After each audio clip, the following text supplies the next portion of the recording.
You ever had 7 days? I think I'm in that section. Yeah. Oh, you found it. Yeah. Just, I heard it. oh, yeah, go. Could we feel it? Yeah. Yeah. And then I think it's like, things late. I couldn't find a break. I'll do every to it was high on here again. I know what you're saying.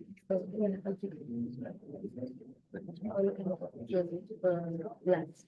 Your last year's at. No, I haven't two things, but I haven't with the stage professor and in my office. Seating. Yeah. I had to was students older than mine. I think it was like Eric saying, oh, had you? 640. No labs. I have one 12. I think like when I first got her, I think I got her. Yeah. Pretty good. I got my work. What are these you're starting to take? All works, kinematics. Solving as well.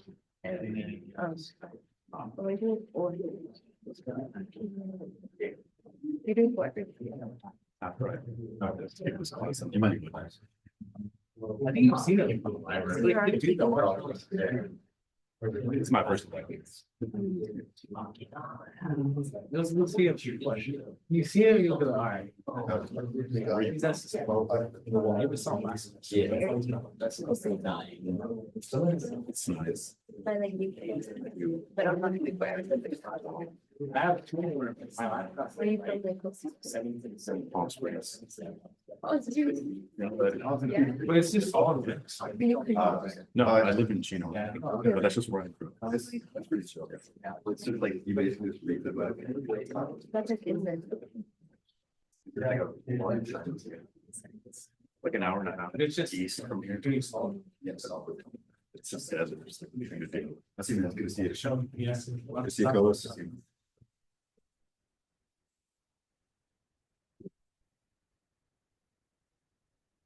Yeah, that's a lot. It's from where. Like you like things it's small. No. Hi.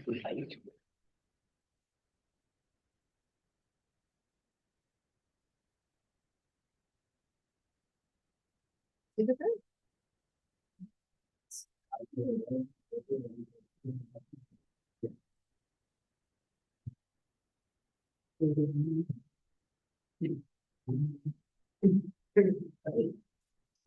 That's maybe the bar. Pretty good, for short. One more. You? You try it?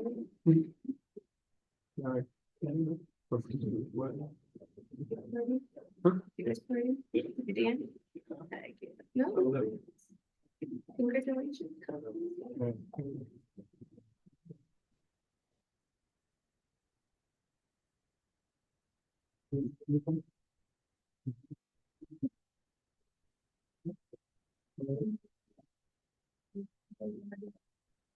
It's like July. I'm gonna be in the section. When I start, on Monday.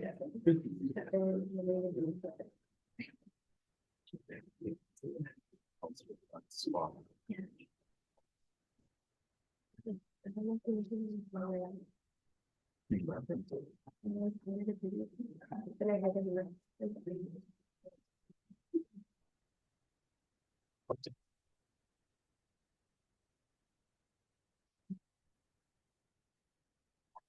Did you have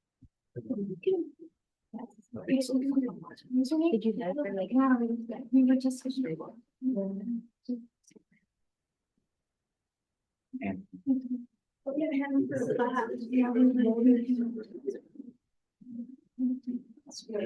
Oh, yeah, there. Good. Still the page. Oh, the good page. By the way. I know. He's a good salesman. I didn't expect him to go out hard. He was saying. Oh,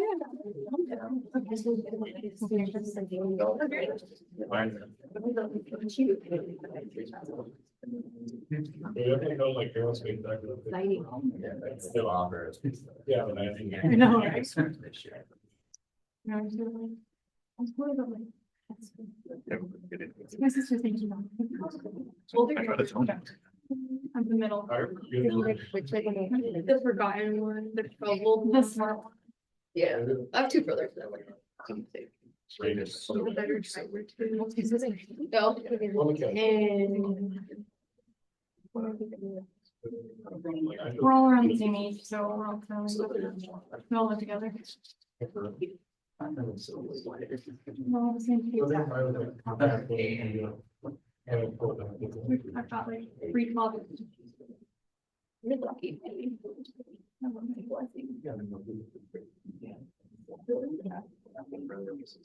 you middle? Oh, no, you're like so good. COVID? No. Oh. My sister, he's the second couple of parents and first. Oh, my little sister's 30. My big sister's 30.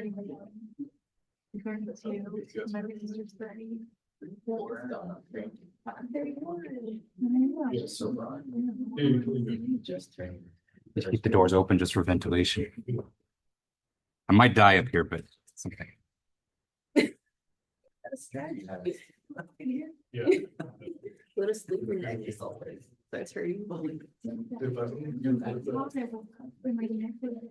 No, I thought we come. Well, we take 3 away next semester. I did not. Breaks away. Then you take vibration. During the summer. We're even kind of beating ourselves. You okay? We're talking about leaving in a bit. Yeah. That was at. But like, you think those things. Yeah, the one that's like during Halloween. That's not crazy, but I just didn't know if that was the same. Probably like fall, spring. Vibration. Other when you do yeah, those two. Oh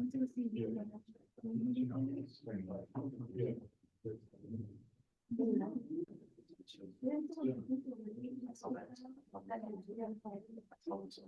God. It was not, huh?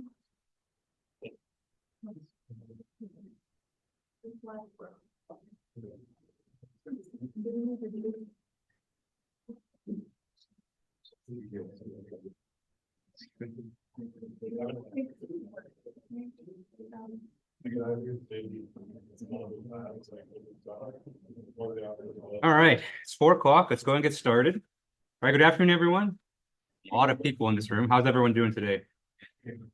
Good. Wow. You actually responded. You guys are much more life than my grad students yesterday. My grad students just kind of looked at me. But so welcome. This is EGME 333 Fluid Mechanics, as you can hopefully read on the giant screens here. So my name's Justin Tran, so I will be instructor for the class. Today, the plan is to just introduce the course. So I have some slides here to kind of just introduce what this course is all about. We're of course going to talk about the syllabus. We'll take a tour of the course website. Usually I end it there on the first day, but you'll see that our semester is going to be cut a little bit short, which is mostly my fault. And so I am going to lecture a little bit after this. So, we'll have a full day today. But, take it easy pretty much just because, it is really hot in here. So, not really in the mood for too intense stuff. But yeah, that's the plan. So let's go ahead and get started. Okay. All right. So a little bit about myself. So my name is Professor Justin Tran. You can call me whatever you want. I'm not too particular on titles. My office is in this building. It's actually just right over there. And so it's actually very convenient. So it's E220. So it's right at the end of this hallway. Just keep turning right and I'm in the corner. My email address is justran@fullerton.edu, which is, as you can see, is a combination of my name, but also sounds like it could be a running club here at Fullerton. But that's just how my name is. I'm from here, so I grew up in Cypress, California. So if you don't know where that is, that's just maybe like 10 miles west on the 91. So I'm very familiar with this area. I grew up around here. I had a lot of friends that came to Cal State Fullerton, so it's been great working here, kind of being in my hometown, being close to all my family and friends. It's SoCal living. Today, not so nice, just because it's been really hot, but normally it's not this hot. And in my research interests, actually have a lot to do with this class. And so a lot of the work that I do kind of exists kind of at the intersection between mechanical engineering and bioengineering, specifically in the area of fluid mechanics. And so a lot of my past work has been gone into simulating blood flow. And so I work on a software that simulates blood flow through the human body, which can be used for disease research, medical device design, things like that. Okay. And also just being an educator in STEM, I'm always interested in ways to do this better. There's always ways to improve. And so STEM education is another area of interest. Okay. All right. So let's talk about learning objectives. And so I know maybe a couple of you have had me before. I taught 308 last semester, right? So I know a couple of familiar faces here. But one thing that you'll see every day when you come in are what I call the learning objectives for the day. So I'll have these posted before the day begins. I mean, today is a little bit special just because today's the first day, but usually I'll try to get in here, 10, 15 minutes early and post the learning objectives. I always recommend you guys to write these down in your notes. Not only do they kind of give you an outline in terms of what you can expect for the day, but I actually write them very intentionally. And so actually, if you read all the learning objectives here, you'll see that all of them start with a verb, right? And the reason I do that is because, each of these describes a particular skill or a way for you to demonstrate your knowledge at the end of the class. And so, what I always tell people is that, at the end of, write down the learning objectives for the day. And then by the end of class, look back at the learning objectives and say, can I do this thing, right? So for instance, the first learning objective here is to describe what a fluid is. And so if you walk out of this room today and you can't describe what a fluid is, maybe you should probably go back to your notes. Maybe you should look at the lecture recording, just to make sure you get that. Okay. So, just the way that I teach, I don't like to give quizzes too often. So, there's not a lot of chances where I have to kind of assess your guys' learning or for you guys to assess yourself. So this is kind of your guys' way to kind of self-assess how you're doing in the class. Okay.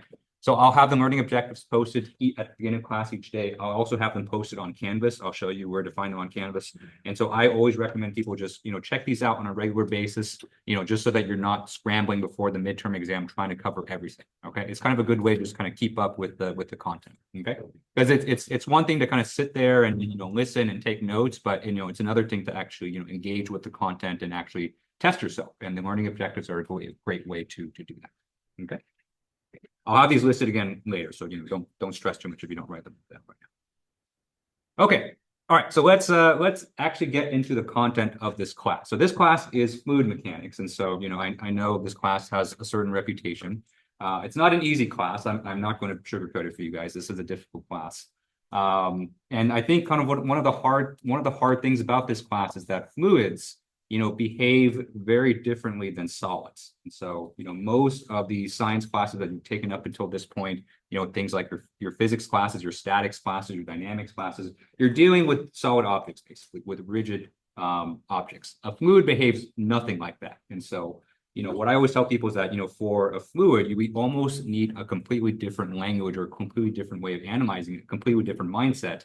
And I think that kind of, that kind of trips people up. And so, a lot of what we're going to do for the first, couple lectures is kind of just getting our mindset into thinking, what exactly is a fluid and how do we actually describe it? And, what does a fluid actually do compared to a solid? Okay. Oops. Hit the wrong button. Okay. So if you look at Wikipedia, which, is a little bit out of date, I know nobody goes to Wikipedia anymore. Everyone just asks ChatGPT. But if you ask, the internet what a fluid is, you'll see that a fluid is a substance that continuously deforms under an applied shear stress or external force. Okay. Now, there's nothing wrong with the definition. In fact, it's very correct. And so, if you want the exact definition for a fluid, that's what it is. But, when you're kind of first being introduced to the concept of a fluid, I would say this kind of is a little bit too wordy for, for kind of just a straight up, just what is a fluid, right? And so, I like the definition of a fluid that I learned in 8th grade. And so a fluid assumes the shape of the part of the container which occupies, but more importantly, it flows easily, okay? So I underline that word flow because that's something that fluids do that solids don't, is that they flow, okay? And by fluid, I not only just mean liquids, right? And so I think when people think fluid mechanics, they think of things like water, they think of things like oil, right? These are kind of the traditional engineering liquids. But fluids actually refers to gases as well, right? So we're covering actually two states of matter in this class instead of just the one usually, okay? But the thing with liquids, the thing with gases is that, if you apply a force to them, whether it be the force of gravity or maybe a pressure force or maybe some other force, right? It's going to flow, okay? And if you compare that to the Wikipedia definition here, right? Continuously deformed is kind of just a more wordy way of just saying flow, okay? So that's, yes, question. So is that flows easily thing meant to exclude like a pile of sand, which will take the shape of its container, but if you try to make it flow, it locks up? Yeah, no, that's a great question. So sand technically is a solid because you have solid particles, but because they're so fine-grained, they actually behave more like fluids, although not exactly like fluids, because sand does have its limitations in terms of, because the sand can actually break apart. Like you can actually physically grab the sand particles and actually pull them apart. You can't really do that with a liquid or a gas. And so sand or, loose grain materials, that's typically what it's called. They do exhibit fluid-like behavior, although we don't explicitly define them as fluids, although that is a great observation. Yeah. Okay, so let's talk applications because even though this is a fluids class, we are engineers at the end of the day, and so as engineers we're always interested in applications, right? This is probably the number one question I get for all of the classes that I teach is where is this going to be applied? Where is this going to be useful? Well, fluid mechanics, I have good news because I know some of you have already emailed me and said you have interest in the aerospace industry. Fluids is very relevant for aerospace. And so if you're talking about the design of like an aircraft like this, the design of rocket ships, right? A lot of how these types of engineering vehicles and devices perform depend very strongly on fluid mechanics, okay? So you can see here what you're looking at here. This is an image of a computational fluid dynamics simulation. So this was solved in a computer of the airflow above the wing of this aircraft, okay? And so if it weren't for fluid mechanics, the whole field of modern aerospace engineering just would not exist because fluids plays a huge role in everything that they do. Okay. Okay. There's also, public works application of fluids as well, right? So what you're looking at here, this is a photo of the LA aqueduct, right? So this is one of the big ways that, large amounts of water are transported through all of Southern California. Right. So as you can imagine, when you're designing a system to transport this much water, right, knowledge of fluid mechanics is key to its design and it's key to its maintenance and its performance. Okay. So, LADWP employs fluids engineers, in spades to work on their systems. Okay. Also, just a little bit of self-promotion here, but, it even goes to the micro scale as well. So this is an image, not work that I've directly done, but this is one of my close collaborators of blood flow, actually. So what you're looking at here, this is the flow of blood inside a person's body. It doesn't look like it just because this is a blood vessel, but this person actually has a disease. And so you look at kind of this, little lump here on the side. A blood vessel normally doesn't do that. So this condition here is called an aneurysm, which is kind of an unnatural sac of blood that can form in people sometimes, okay? And what's particularly dangerous about these aneurysms is that they can rupture. And so a lot of research is being done now in terms of, linking the fluid mechanics of the blood flow inside an aneurysm to its risk of rupture, okay? Because you can see just visually, even without really knowledge of fluid mechanics, that you can see that the blood flow inside this aneurysm is circulating. And blood should not do that. It should not circulate. It should just kind of flow straight through your body. So the fact that we have circulating blood flow here, usually is a health risk. And so, a lot of the work that I do and a lot of work that my colleagues do goes towards, quantifying these things and connecting them to cardiovascular disease. Okay. So fluid mechanics, you can see is applied in a very wide array of areas. And this doesn't even cover this only maybe covers like 1 or 2% of all the applications of fluid mechanics. But fluids are everywhere, right? And so even in this room, right, just the process of my voice just kind of getting out to the room, there's the fluid mechanics of the air pressure that's involved in that as well. Okay. Okay. Any questions on this? Does anyone have any application of fluids that they have in mind? I know some people, just based on the email, some people have some ideas of fluids. Yes. The colors, what do they represent? Yeah, good question. So in this image right here, I should have labeled it. That's actually a good point. But in this image right here, the colors represent speed. And so the red arrows here are the ones that are kind of more darkly red. Those are fast moving flow. And then the ones that are kind of lower on the rainbow scale, so like the blues, I don't think there's any purple here, but the deep blues, those are moving much slower.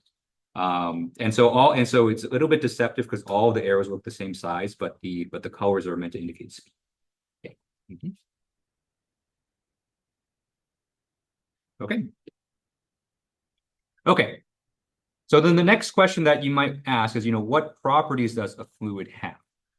So, when we talk about, material properties, and we think about solid objects, we're used to thinking about things like mass, things like maybe elastic modulus, things like density, things like stiffness, things like that. Okay. Fluids come with their own set of properties just because they behave so differently. Okay. But the way that we actually think of properties for fluids actually is very different as well. So, for most things, if you're describing the properties of a particular object, right? So if we're talking about, let's say, the properties of my phone right here, right? We think of things in terms of their extensive properties. Okay. So that may not be a term you've heard before, but an extensive property depends on the amount of substance that is in there. Okay. So we think of things like volume, we think of things like mass, right? So the mass of my phone depends on how much phone is there, if that kind of makes sense, right? So if I have a bigger phone, it's going to be more massive, right? But for fluids, as you can imagine, it's for a liquid, it's kind of easy to imagine, containing a fixed amount of volume for fluid. But even that can be hard to contain because as a fluid is kind of moving through, right, it's hard to kind of keep track of the same mass of fluid. And so when we talk about fluid properties, we more talk about what are intensive properties, which are properties that do not change as a result of the substance. Okay, so the easiest example that I can think of in terms of the difference between intensive and extensive properties is mass versus density. Okay, so if you think about the mass of an object, the mass of an object depends strictly on how many molecules are in that object, right? Whereas if you think about the density, right? Density is a ratio of the mass per volume. So it doesn't matter if you have, an entire room full of air or if you have a little balloon full of air, right? The air in both of those cases have the same density, right? And so that's why they are an intensive property. Okay. So one thing you'll have to get used to in this class is to start thinking more in terms of intensive properties versus extensive. Okay. And we'll be going over lots of different fluid properties throughout the class. I don't want to introduce all of them at once, but the two that I do want to talk about today are density and viscosity, because those are ones that are going to play a big role in terms of, kind of almost everything that we do in this class. Okay. Okay, so first let's talk about density, right? And so I've already kind of talked about it a little bit, but density is the way that we characterize the mass of fluid. Okay. And the symbol that we usually give for density is rho. Which is this kind of fancy looking P right here, right? So it looks like a P, but it's pronounced rho because Greeks are weird, I guess, right? Density, remember, is always defined as the mass per unit volume. So technically it is a ratio, okay? Right, and so, even though it's an intensive property, we can think of it as the same as mass. And so fluids with a higher density are heavier than fluids with a lower density. Right. And so if you compare two, like, let's say the water balloon of liquid mercury is known as a very dense fluid versus a balloon of air, right? The liquid mercury is going to be much heavier because it has a higher density. Okay. Density is going to play a big role in hydrostatics. And so that's going to be the first major unit that we're going to talk about, maybe Thursday, but definitely by next week. Because it affects things like flotation. And so, buoyancy is going to be a big topic that we're going to cover in this class. We're going to talk about, hydrostatic pressures, right? All of those depend on densities, okay? And what's interesting as well is that density in a fluid is not fixed, but you can actually change the density very easily, mostly by heating, right? And so most fluids have their density changed with temperature, right? So you may be familiar with the phrase that hot air rises. And that refers to the fact that if you heat up a fluid, its density goes down, hence it tends to go higher. Okay. So in that sense, it's good that our classroom today is only on the second floor. I think if we were on the fourth floor, we'd be roasting because all the hot air kind of ends up at the top of the building.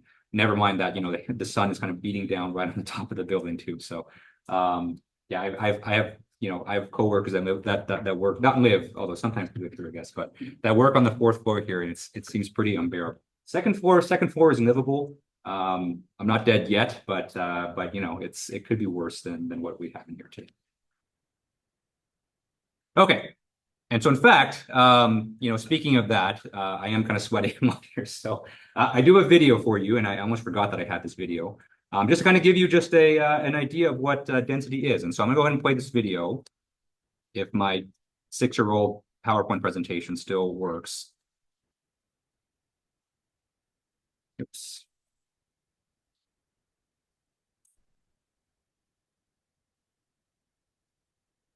Sometimes videos work better if you exit out full screen. I don't know if that'll help us. Yeah, let's give it a try. Let me see if I can just open it up.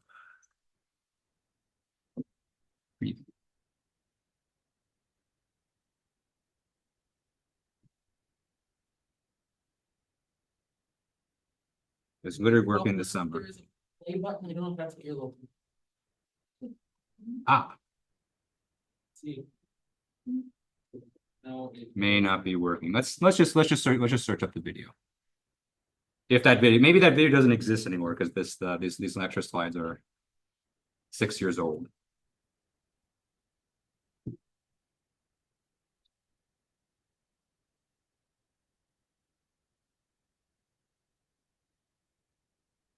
Now watch what happens when I drop in this heavy metal nut. It sinks right down to the bottom. But when I drop in this grape, which isn't quite as dense, it sinks down through the top 2 layers and sits on top of the syrup. This bottle top slowly sinks down through the oil and sits on the water, and this piece of sponge floats on the top. Pretty cool, huh? They've all got different densities. Because this syrup is denser than the water, it sinks to the bottom. Then pour in some cooking oil and leave it to settle. Now watch what happens when I drop in this heavy metal nut. It sinks right down to the bottom. But when I drop in this grape, which isn't quite as dense, it sinks down through the top 2 layers and sits on top of the syrup. This bottle top slowly. They show you just a preview of like 5 seconds, and then they play the whole video. It's like, wait, am I going crazy? I feel like I just watched this. But what you're seeing here is buoyancy at work. Okay, so what's happening here is that he's basically put in 3 different fluids of different densities, and so because they have different densities, they don't mix with each other. He's putting in different objects of different densities as well. So the reason the grape is floating here is because it's more dense than the yellow fluid and the blue fluid. And so it sinks down, but it's less dense than the orange fluid. So it kind of sits on here, almost as if it were a platform, although there's no platform there. It's literally just the interface between 2 fluids. And this bottle cap the same way. And so the bottle cap is more dense than the yellow fluid, but less dense than the blue and orange fluid. So it kind of sits right at this interface. Okay. So density is really cool. And, you know, it can do some really cool stuff. In fact, you know, I have a great time. You know, my wife likes to get these like really kind of fruity drinks from like, you know, 7 Leaves and stuff like that. They kind of do this effect with different colored syrups. I'm like, look, babe, it's, you know, differences in density. And she's like, shut the fuck up, man. I just want to enjoy my drink. Okay. Hopefully the next video shows. So the next video is actually better than that. Okay. So another way that you can express density is specific weight. Or specific gravity, because you know, so density itself is just a measure of mass. But oftentimes, you know, when we think about forces and weight, you know, we often multiply mass by gravity, right? So that's how we get the force or the weight of an object. We take its mass, we multiply by gravity, then that's how we get its force. Okay, so there is an equivalent for that for the intensive properties called specific weight. And so this has the symbol gamma, which kind of looks like this kind of bow tie here. And so you just basically take the density, you multiply it by gravity, okay? So that gives you a ratio of the weight of the object per unit volume, okay? So density is mass, specific weight is, well, okay? And another term, so we won't use this that much. And so this is specific gravity. So this doesn't have a fancy Greek term. So it's literally just SG. And I have the pronunciation here just because 7 years ago I thought that was funny. But specific gravity is the ratio of the density of a particular fluid divided by the density of water, okay? Because water, you know, by far is the most common fluid that you'll see in this world that we call Earth. And so a lot of times we're interested in whether things will float on water or not.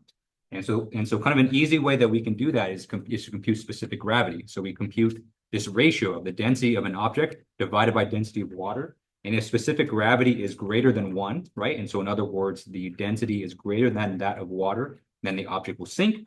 If density is less than that, then specific gravity will be less than 1, then the object will float. Okay, so we won't do too much. Specific gravity is kind of just it's just a nice party trick. It's just nice trivia. But it can be cool, and we'll maybe use it for maybe one problem we'll see later on. Okay, so density, I would say for the most part is pretty straightforward to understand. Just because you guys have seen density before in your previous classes. The one that you most certainly have not seen before fluids class is viscosity, because viscosity is a property that is unique to fluids. Okay, so viscosity characterizes how well a fluid can resist flowing. Okay, I think that's probably the most straightforward way that I can describe what viscosity actually means. Okay, and so if you think about fluids with higher viscosity, and so things like honey, fluids like molasses, right? They often feel stickier, or sometimes we say it feels thicker than fluids with lower viscosity. Okay. Thicker, I would say is maybe not the right word for it. Stickier, I think probably is a better way to describe it, right? But viscosity tells you how well the fluid will kind of stick to each other or resist flow. Okay. So, there's kind of a more, precise definition for viscosity, although we probably won't get to it until maybe the second half of the semester. But for now, this is kind of a good way to kind of think about it, okay? Viscosity also gives us a sense of friction in fluids as well, right? And so kind of the way that you understand friction from a solid mechanics point of view, right? Viscosity kind of plays a very similar role for fluids, right? So if you think about friction from a solid mechanics point of view, right? You have two objects that are kind of, rubbing past each other. Right, friction is going to resist that motion. It's going to produce heat. So some energy is going to dissipate due to that friction. Viscosity is kind of the same way. So viscosity also kind of saps away energy from a fluid and then essentially converts it into heat. Okay. Okay. So I don't think I'm going to show this video. If I remember, this video is not as interesting as the density one. But basically with this video, what it's going to show is that with different viscosities, right? As you drop an object into a beaker with different viscosities, it's going to go down at different speeds because viscosity is preventing that object from flowing through the fluid.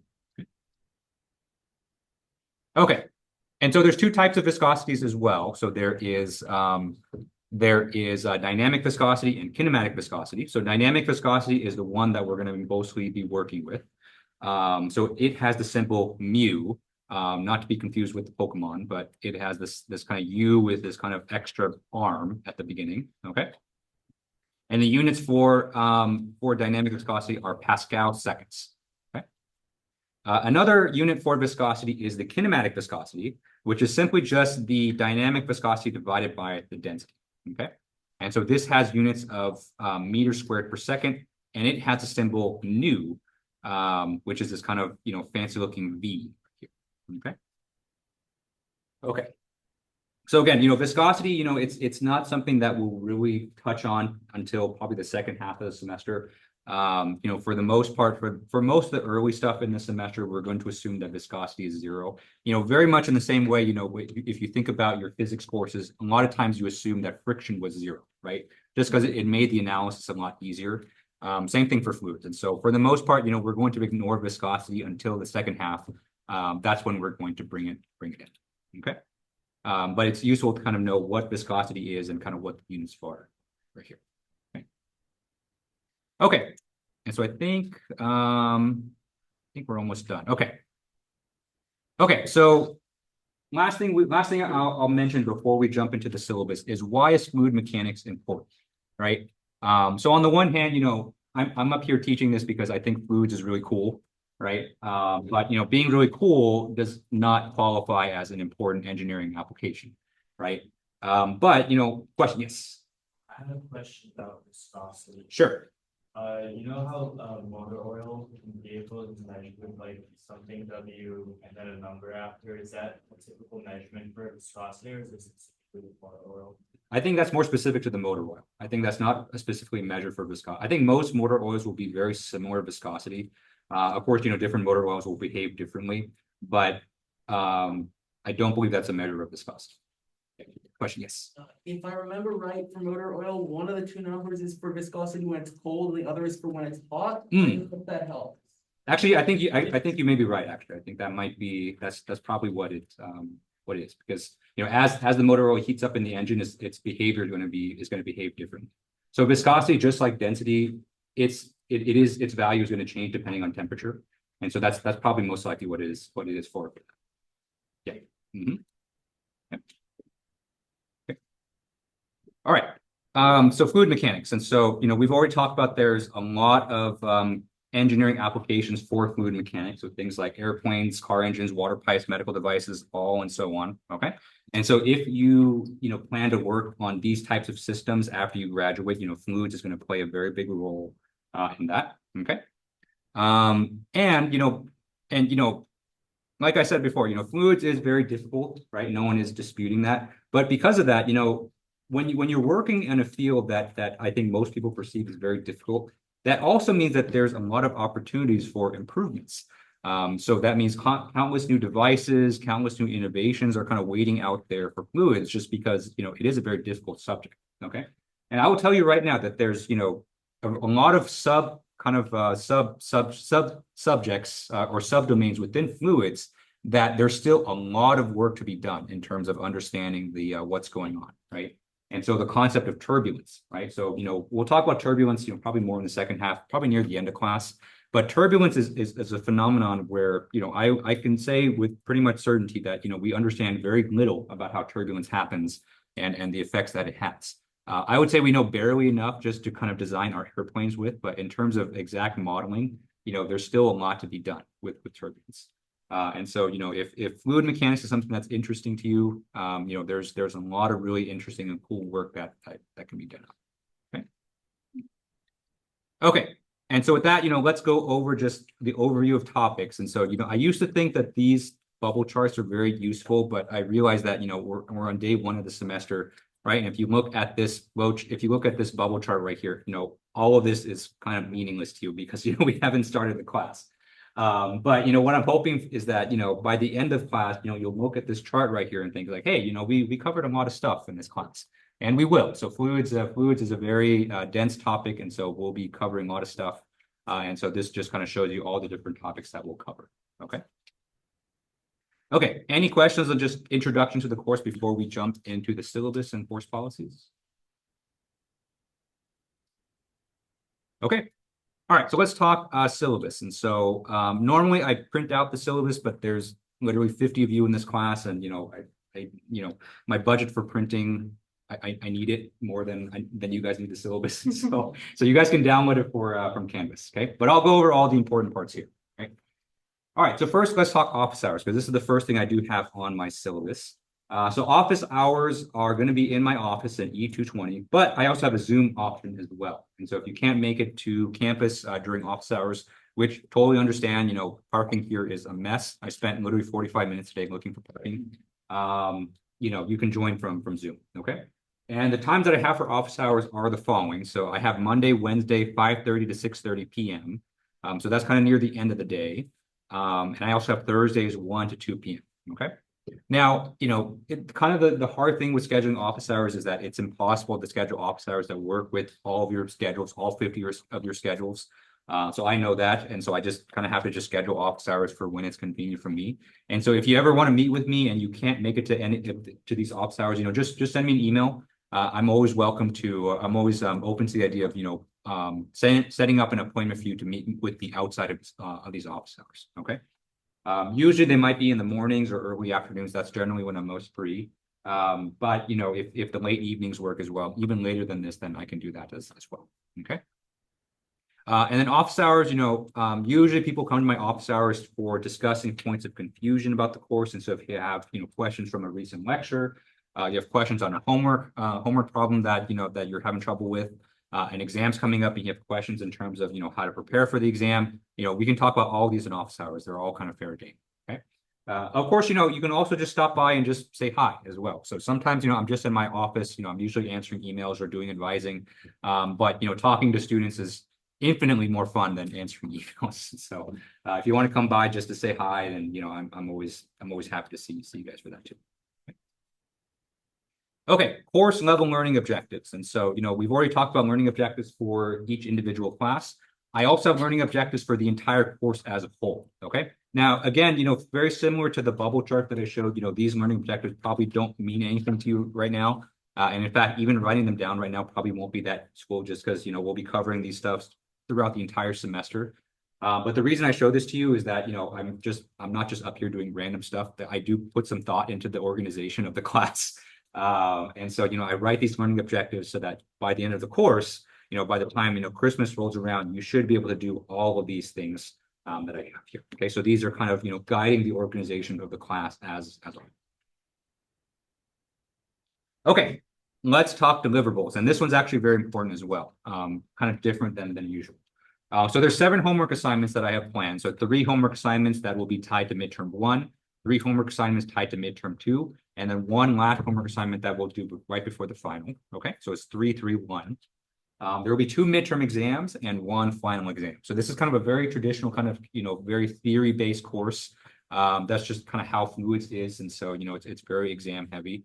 But, that's mostly just because this is your first introduction to fluids. And so, you have to learn the theory before you can apply stuff. Okay. So all the homeworks are important, but I do drop the lowest one, right? And so I know, you guys get just really busy during the semester. So I know it's kind of hard to stay on top of deadlines, especially when you have, 4 other classes to worry about.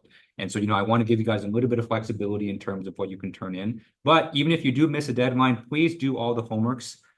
So I don't give you guys homeworks just to give you guys busy work. They all kind of are important in their own way. In the fact that they give you a chance to apply what we've learned in the lecture. Question, yes. Are the homeworks going to be released on like a course basis? Or are they going to be like reference column, reference full and right now? Yeah, so I'll release them as we go throughout the semester. So, I don't want to release them too early just because, I want to make sure we get through the lecture content first so you can work on it. Yeah, question is. Are the homeworks graded on correctness or on completion? Good question. So I do half. And so if you do the homeworks and I see that you did all the problems and you kind of put in a good effort, that's half the points there. And then the other half of the points, I'll choose one question at random from the homework and I'll grade that one for correctness. Yeah. Yeah, that's also the one I'll usually give you feedback on and comments to kind of, help with it. Yes. So the homework is going to be like, you're going to give us an assignment from the textbook and then we turn in like a physical homework, or are they online? No, so I write my own problems. And so I'll provide you guys with the PDF of all the homework problems on Canvas. And then you can, you have to write them down, but then you submit them electronically on Canvas. Gotcha. And so if you write them down on paper, just scan it and just upload to Canvas. Yeah. That way I used to have you guys turn it in, but I find it's more useful for you guys to have it. Just because sometimes it just takes me a while to grade it. So I don't want to, hold it from you guys because, having the homeworks for you to study is a good tool. Yeah. All right. So the midterm exams, we have 2 of them. They're not going to be cumulative. And so midterm 2 is not going to have content from midterm 1, but the final exam will be cumulative. And so there will be stuff on the final that goes all the way back to midterm 1 and of course midterm 2 as well. Okay. These are the dates that I have planned for the exam. So midterm 1 is going to be on the first day of October. So that's Thursday, October 1st. Midterm 2 is going to be about 5 weeks after that. So Thursday, November 5th. So I try to have midterm 2 a little bit early just because I know the week before Thanksgiving is just jam packed with stuff. So I try not to just overload you guys on that week. And then the final exam. So, I know we have a final exam time for this class, but I will be traveling during the final exam week. So we are going to have a week 16 final. So the final exam is actually going to be on the last day of lecture, which is Thursday, December 10th. Okay. And so with that in mind, it is going to be, we are going to have a little bit shorter time. So normally if we took the exam during finals week, it's almost a 2-hour time slot. I think it's 110 minutes. So in lecture, obviously we don't have that amount of time. We only have 75 minutes. And so the final exam will be shorter. And so it's not going to be as long as the typical final exam I give for this class. But it is going to have to be during week 16. Okay. So my idea is that, I give you guys the exam in week 16. I take them on the plane with me. people will think I'm a psycho on the plane because I'm just, you know, grading 50 freaking exams on a plane like that. But I'm hoping to have everything graded, you know, hopefully before I land, and then you guys will know, you know, your grades during finals. Okay. Okay, any other questions on the deliverables for the class? Yes. So I see you have the tests on Thursdays. Does that mean that you'll have like Tuesdays like review? We'll see. So I do try to make time for reviews, but we are essentially losing out on a lecture because of the week 16 final. So we may not have time, but I'll try to keep pace. That's part of the reason why I do want to lecture today, just so that we can make time for reviews. Okay. Yeah. Yes. As we get a bit closer to the exam, could you give us some pointers about what sort of formatting of work makes it easiest for you to see what we did right? Yeah, no, definitely. Yeah, we're definitely going to talk about that as we get closer to the exam. I always provide a study guide for the exams as well, just to help you guys with your studying. And you know, kind of the benefit of kind of me writing the homework problems is that, you know, the same brain that creates the homework problems is the same brain that makes the exam problems. And so, you know, you kind of get used to my style of questions from the homeworks. But you know, also for the exam, I do try to give as much partial credit as I can. So I don't believe that you know, I know some people just look at the final answer, but I think for me, I think the process is a lot more important. Because, you know, we're in a classroom, you know, we're not in an engineering firm, right? And so if you're working in an engineering firm, you know, absolutely the final answer is the only thing that's important. But when you're in a classroom, you know, it's the process that you take to get there. And so I look at your whole process, you know, and I try to give you as much partial credit as I can. That's typically how I grade. Yeah. Thank you very much. Yep. Mm-hmm. All right. Any other questions on the exams, or just any other the deliverables for the class? Okay. Okay, so let's talk grading policy. So the grade breakdown is pretty standard. So homeworks are 10%. Both midterms together are 50% of your grade, and the final exam is worth 40%. One thing that I do that's a bit unique is that I do grade the two midterms a bit differently. So one of the midterm exams is going to be worth 30%. The second midterm exam is going to be worth 20%. And the way I determine which is worth 30 and 20 is based on your score. And so for each individual student, not overall, but for each one of you, I'm going to look at both of your midterm scores, and whichever one that you score higher in, I'm going to make that one a higher percentage of your grade. So let's say on the first exam, you know, let's say you do really well. Let's say you get a 90%, right? Second exam, maybe you don't do so well. You get 70%. I'm going to make the 90% midterm. That's going to be worth 30% of your grade. The 70% midterm, that's going to be worth 20%. Okay. Again, you know, that's just to give you guys a little bit of flexibility. You know, kind of the weakness of exams is that, you know, maybe if you're not feeling well that week, or, you know, you just have a lot of other exams coming up, maybe you're not able to prepare as much as you can. So this kind of gives you a little flexibility where, you know, if you don't do so well in one exam, you can kind of make it up on the other exam. Okay. All right. And then once all the final grades are in, I assign letter grades. I think this is a pretty standard breakdown. So 90% and above are A's, 80% above are B's, 70% above are C's, 60% above are D's. Okay. And then one thing I'll also do at the end of the semester is that I will scale the grades favorably in your favor. You know, if the overall average is low. Okay. So I don't curve in the traditional sense. And so, you know, back when I was in college, you know, the professor kind of decided beforehand how many A's he was going to give out. So I don't do that. I think that's ludicrous. But you know, I do want to help you guys out. And so if the overall class average is below a certain threshold, then what I'll do is I'll add points to everyone's grade in order to boost that average. Okay. So for fluids, you know, I like the average to kind of be in the kind of like the 78-79% range, like around that C+. And so let's say after all the grades are in, the overall class average ends up being like 73-74%. Then I'll probably add, you know, 5-6 points to everyone's grade until the overall class average hits that threshold. Okay. So I don't know what that number is going to be. Everyone always asks me what that number is. You know, that really depends on what's happening at the end. Okay. But for fluids, historically, you know, usually it's around 5 to 6 points to everyone's grade. Okay. But, you know, if all the exam scores are really good, then, you know, maybe that number may not be as high. Okay. But I do that at the very end, right before I assign letter grades. Okay. All right. Questions on the grade breakdown? Okay. Good. All right. Textbook. So the textbook is required just because this is a required course, although, you know, please don't spend a lot of money. And so I think the textbook that I have for this class is by Munson, Young, and Okishi. It's a great textbook. It's literally the same textbook that I used when I took fluid mechanics. I literally have the same version in my office. I never bought a second one. So there's probably a newer version out there right now, but don't stress about getting the most recent version or even the version that I have. Probably if you try to get the version I have, it's probably gonna be really expensive. But with that said, I will post all the homework assignments. I will post all my lecture notes, and my lecture notes, they are pretty detailed. And so a lot of people just use the lecture notes to do the class. But just because this is a required course and just because it's taught by other faculty, the textbook is required. Okay. But with that said, I still remember what it's like being a student, and I remember how much money I spent on textbooks, and I still have a burning hatred towards textbook companies. And you might say, and my friends tell me this all the time, Justin, you haven't been a student for like 15 years. Like, are you really still mad at the textbook companies? I hold a grudge for a very long time. So, let me tell you a story. So when I was applying for grad school, right, there was a professor at UCI that actually, wanted to recruit me into his lab. So he invited me to campus, and he invited me on a Saturday, which, thinking back is crazy. But he at the time he told me, oh, you can park anywhere because, the parking officers, they don't check on the weekends. And so I go there, I park, I kind of meet him, I meet his lab, it seems interesting. I come back to my car, I find a $65 parking ticket on my car from the parking enforcement at UCI. And so regardless to say, I did not go to UCI for grad school. And to this day, I'm still mad about that. But luckily what I found was that, this professor that invited me that day, he wrote a textbook based on his work. And so what I did was I pirated his textbook.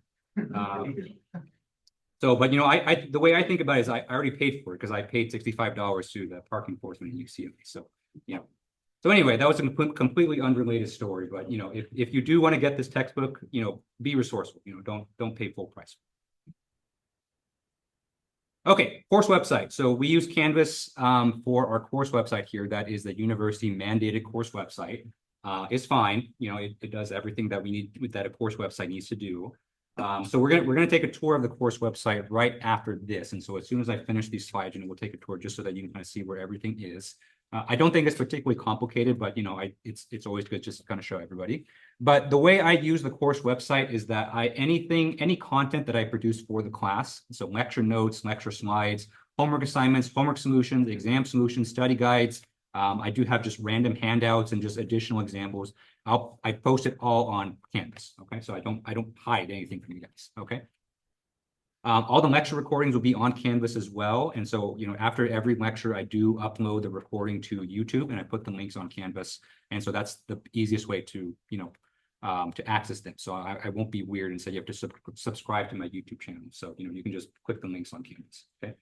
All the announcements will be made on Canvas as well. And so I think everyone should be enrolled in Canvas. And so as long as you're enrolled in the course, you should be on Canvas. You should be getting my announcements. So I use that to contact everyone. And the Zoom links to attend the lectures and the offsites we posted on Canvas as well. Okay. Now, I'm sure you all noticed I'm streaming this lecture on Zoom right now. And so, you guys are welcome to attend the lectures on Zoom as well. So, I don't require you guys to be here in the room. And so, if it's more convenient for you guys to attend on Zoom, that's perfectly fine with me. The only days that I do require you to be in person are going to be on the exam days.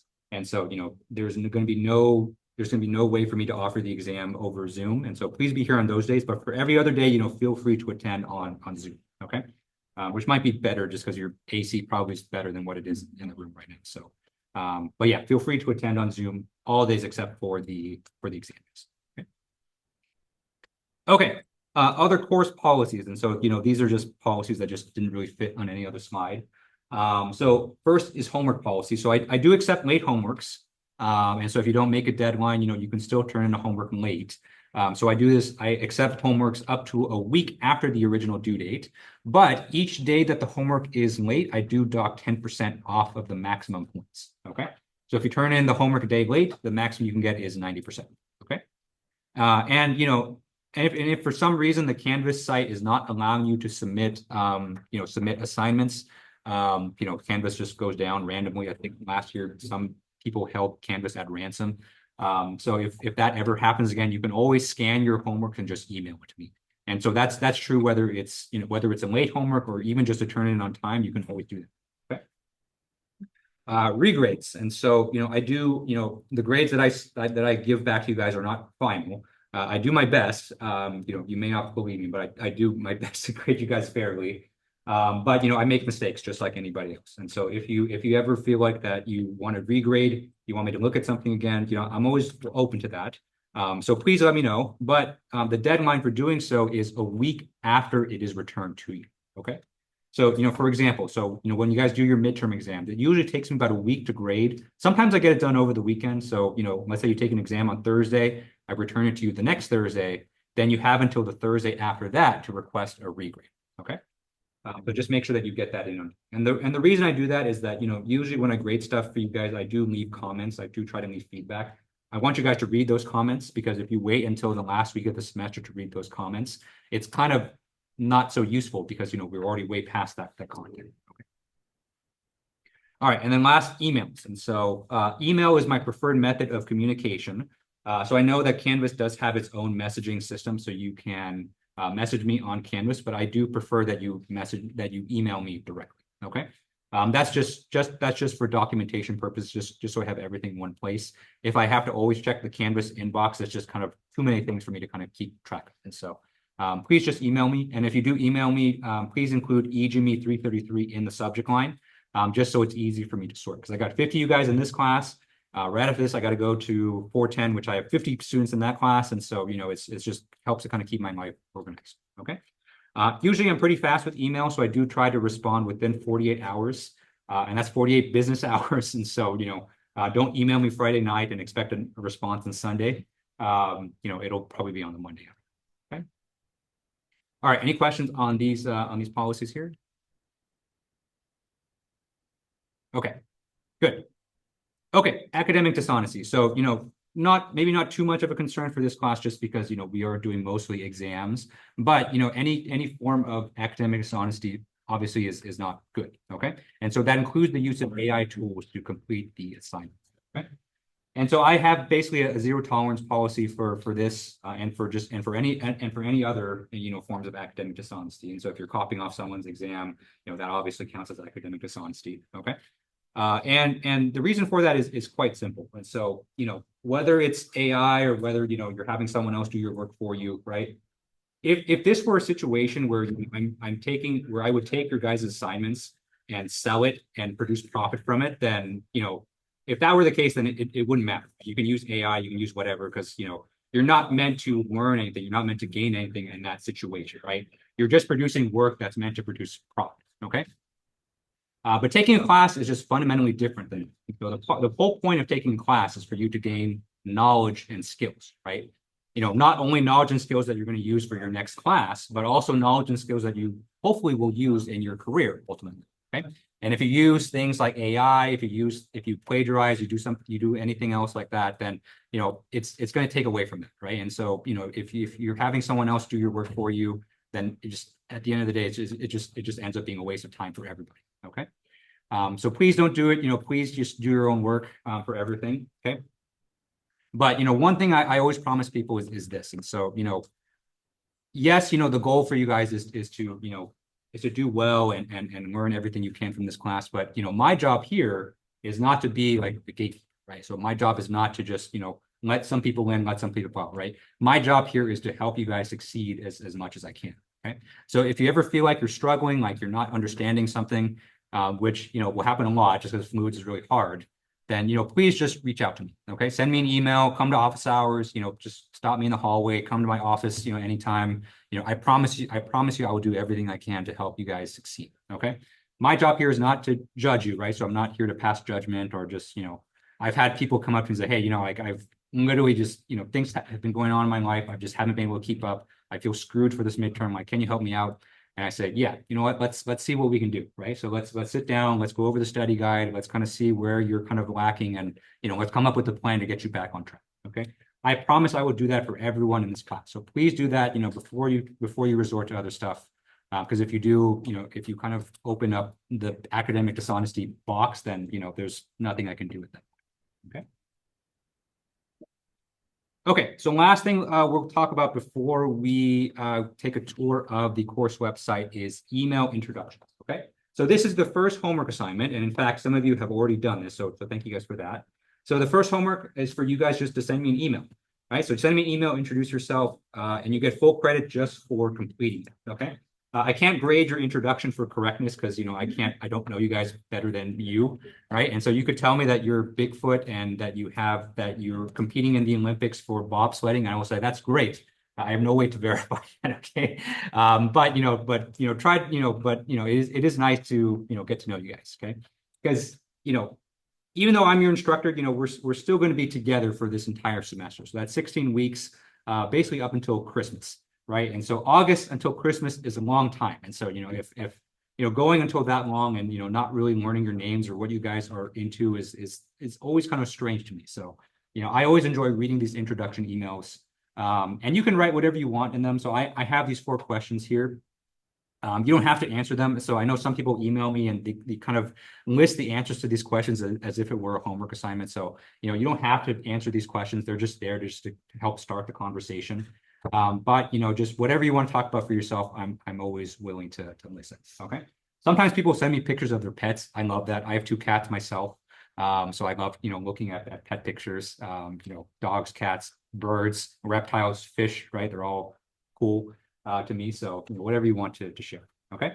So as long as you email me by Friday, then you'll get full credit. And, and this is another great way. Everyone starts the class with an A, which is always a good thing. Okay.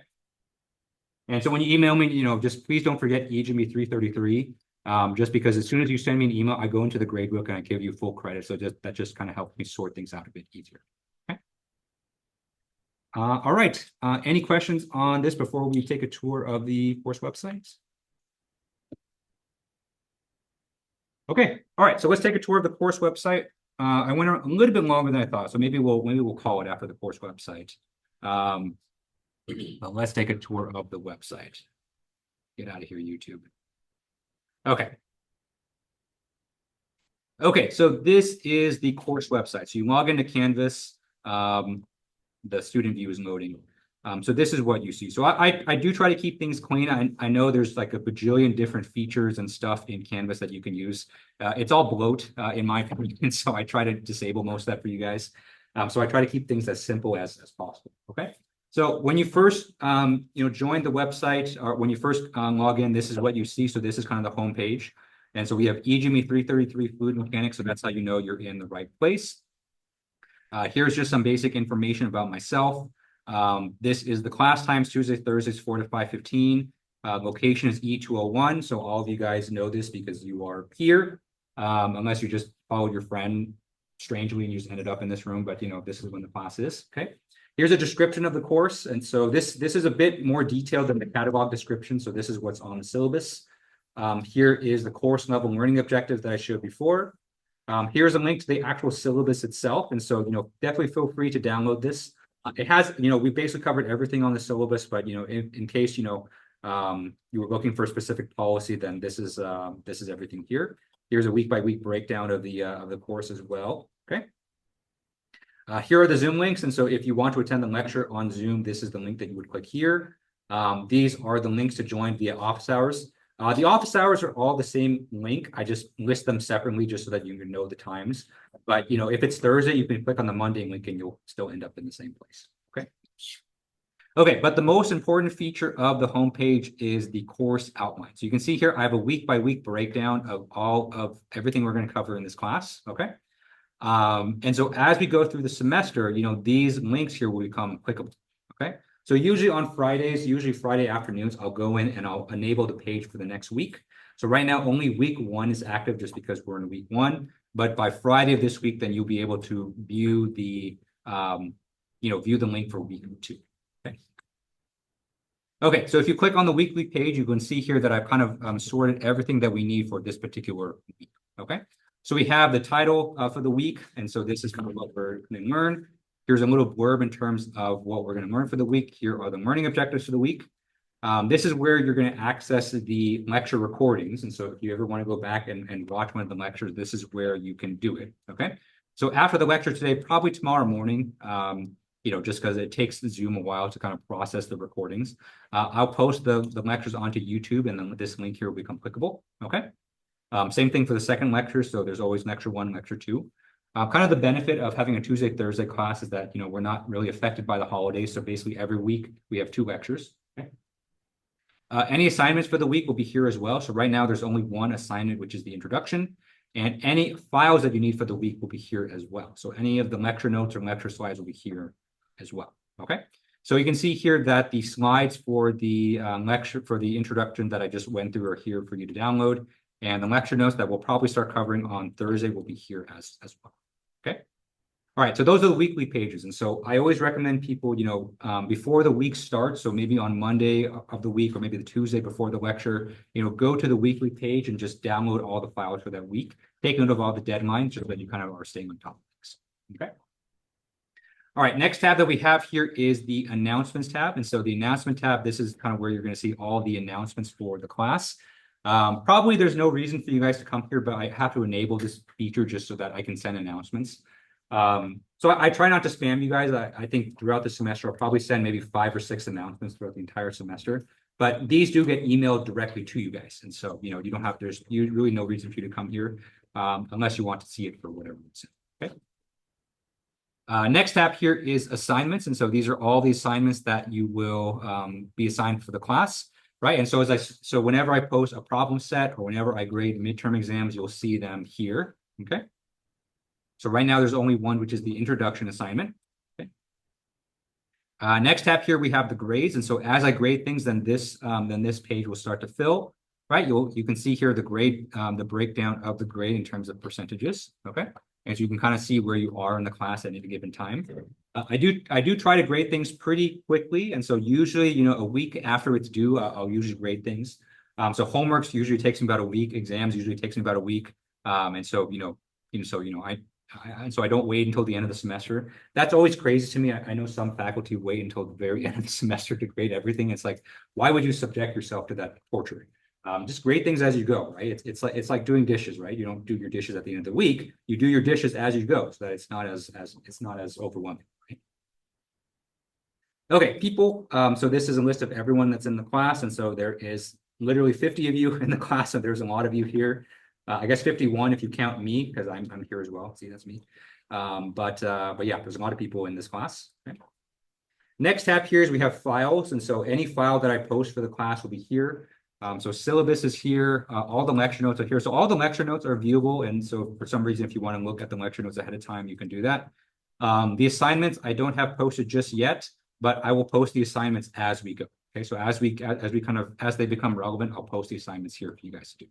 Okay. And any solutions will be here as well. So usually I post solutions after I grade the homeworks, after I grade the exams, I'll post a solution there as well. Okay, last 2 tabs here, probably not going to be too relevant until the end. SOQs here, these will become available to you probably after Thanksgiving, I think, probably by the end of the semester. So you can't give me a 1-star review yet. You have to wait until the end of the semester to leave me an angry review, but, that's available for you, by the end of the semester. And the last tab here is student resources. And so this is a new one. And so, this is something that they added recently, but, this links directly to the Cal State Fullerton support services here. So there is a lot of useful services here that, not everyone takes advantage of. And so there's the academic integrity policy. There's you at Fullerton. I have no idea what that does. There's CAPS here. So if you need mental health support, there's DSS here. There's Office of Civil Rights and Equity. So if you have, any Title IX, stuff, you can do it here. And Compass at Fullerton, which again, I have no idea what it does, but it looks useful. So, so you can look at that as well. Okay. All right. So that's the course website. So I do try to keep things simple. And so for the most part, you're going to be just looking at the weekly pages, just downloading the lecture notes, downloading the homework assignments from there, and of course, checking your grades as well. Okay. Any questions on the course website? Okay, all right. So we only have 15 minutes, and so I don't really want to start a lecture from that. So we'll start the lecture on Thursday. So thank you guys for coming today. I'll stick around for a bit. Question? Yes. Need to check which of us are here or No. So yeah. So I don't. Yeah, I normally don't check attendance, and so day one's not any different. Okay. So if you're not here, then my policy is you're already falling behind. So those people have to drop out. Yeah. right, so thank you guys. I'll stick around if you have any questions, but if not, I will see you guys on Thursday. I've been done today. Thank you.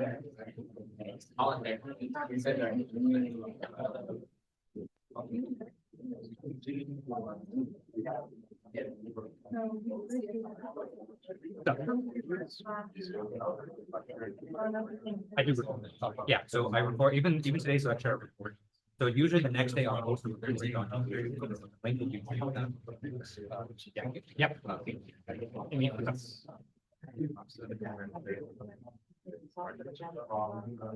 Was I again? Yeah, I know. That's the question everyone asks. So IT is preparing it right now. They were supposed to have it done this week, but they don't. So I think once that form is, I think Dr. Dane.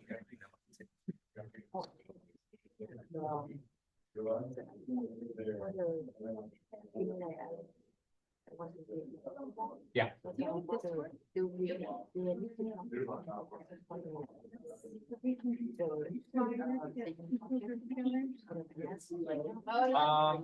you do need to do the senior project. Are you enrolled in 415A? Oh, right. Not yet. I am on the 15th. Okay. The first project. Okay. Yeah, so you do need to do that, even in the blended program. You do need to do that project. So do I enroll for this semester? Or Yes. wait, Yeah, this semester. Yeah, because you need to take 415A this semester and then 415B next semester. Yeah, they're meant to be taken in. yeah, no, I mean, like for the MS, like the project three, do I need to enroll for this semester? But I'm waiting for another. Oh, so you're talking like 597, 598. Yeah, so for that one, you need to find a faculty to advise your project. But that can be, you can wait until next semester. Yeah. Yeah. A little hot. Hey, what's up? I'm confused. I was actually. Yes, right. Okay. It's not, there's the. 308. Okay, yeah. That's, Yeah. the thing is, right now, I'm trying to You get get the friend request? my, as again, post on college. Okay. But is there a way that I can get a permit? Cause like, maybe I think I was down to like the booze or something, so I'm gonna try, I emailed them and everything. Yeah, so we can give a permit. You have a final grade? Yes, I can check him. Okay. Screenshot. Yeah, so did you submit that, I think I sent you the link. No, I was just, that's the question I had. 'Cause it was Yeah, like- so go ahead and submit a petition application. Make sure you upload both your unofficial transcript so we can check your grades and the receipt to show that you said your trip, and we can give you a permit. You go to add friends. But like, they haven't reached out to me. Is there like? Yes. Yeah, because I have to check it because I've been here. So I was like, oh, why not post it and talk to the person? Yeah, I have to check it out. So yeah, probably tomorrow because I do have to teach another class after this. And then once, even if I approve it, it has to be processed by the university. They all. You think it would be a good idea, just go to the class? Yeah. Yeah, for sure. Yeah, just go to the class just so that you don't miss anything on the first day. That's what I was thinking for the way. Classes that I've been taking. Alright, So, well, yeah, thanks. because the other classes that I'm taking for, I think, this solid dynamics. Yeah. The other time don't go with my schedule. With Mr. Park, I talked to him, he said the only way that I can get into his classes is. And then I gotta walk back over here. Stuff like that. Okay, And I know like this class is very empty, okay. but I was just like. I would still go to the classes, so only the department chair has the ability to kind of, put students in classes if they're on the wait list. And so I think probably we're gonna wait. Yeah, until- so I'm gonna go The to. people who read a lot this week. So I would just go to the classes for now. Okay. And, if those open sessions really don't work with your schedule, just, make sure to, communicate. I know. Oh, yeah. So we can, I guess just so we I can- hate it. like, I'll probably send you Dr. James, like, Yeah. Yeah, so he's our department. He's first floor here. Okay. One of them Yeah. was service Yeah. for Nice to meet you. some of the stuff there. I emailed you about the TD exception. I just want to know if there's like a approximate times that's been done. That thing that you checked. Which TDA exception? It's for Roman Barrel. It's for EGME 314. 314. Oh, okay, yes. So, I submitted that.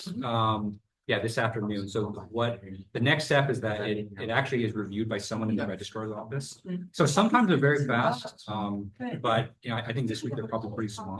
And so once that gets processed, then you will receive an email saying that your TDA has been updated. Is there anything I need to do because I'm enrolled into the senior design project? I just don't want to get that like dropped from. Did you receive an email saying that you? Not yet, but like. Then you're okay, because I know for you, we had already documented the. Yeah. So yeah, you're good. Yeah. That- I'm going like left to right. Like a gas station. Oh. I have you back. Like, yeah, before the- Okay, great. Yeah, it's always cool. Yeah, I always have my advisees come and. Yeah, fine. If I haven't. I have a question. Come by. What's the Office is E220, so go to the end of the hall that way, turn right. Yeah. Thank you. Yeah, no problem. Yeah, we meet you. Looking forward. My name's Santiago. Yeah. Nice to meet you, by the way. Yeah. So I initially registered for this class for this one, I believe. Okay. I'm a transfer student. So Okay. Mhm. apparently for all the transfer students this semester, they all got like scrambled with the TDA. So Yeah, a lot of the yeah. classes I guess that they registered for. Yeah, we've been hunting down those issues. Yeah, so I checked my Canvas. Yeah. It's not yours. It's I don't know whose professor or class it is. I checked here 2 weeks ago. I Yeah. believe it was still Tuesday, Thursday. Okay. I looked at it earlier this week. It is on Monday, Wednesday, 5:30. Oh. 45. Okay.